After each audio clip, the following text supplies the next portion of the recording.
Sometimes I have patients who have had a long journey and it took them a long time to get diagnosed with tick-borne infection. They've had a lot of people tell them that they were crazy. Lyme doesn't exist, or leishmania doesn't exist, or this isn't what you have. And that's really heartbreaking because there's certainly a ton of tick-borne infection in the United States and many people are dealing with it. What's hard though is sometimes if they've done appropriate treatment for the bacteria and then it's time to clean up the mess, they are not mentally ready to let go of the idea that they still have an infection. And part of that is because there's a lot of brain fog and circular thinking is very common. Inflammation in the brain affects your ability to reason and think clearly. And that's, it's really tough because there can be some misunderstanding about what is happening in their body, and that's already been such a big issue before. We have a lot of patients who kind of get stuck with, it's almost like they need to believe that they still have an infection when we're really dealing with an inflammatory condition that needs to be cleaned up. And they need to stay in a clean environment, which is very, very difficult for anybody.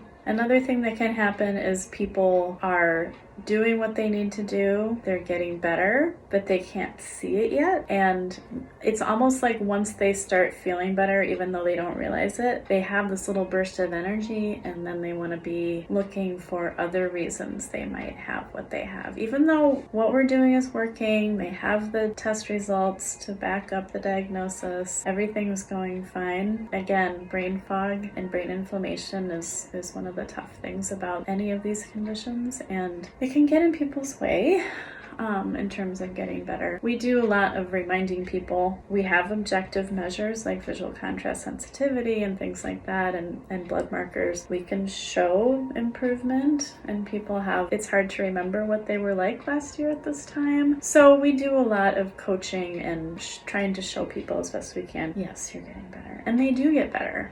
And we have many, many people who graduate from treatment.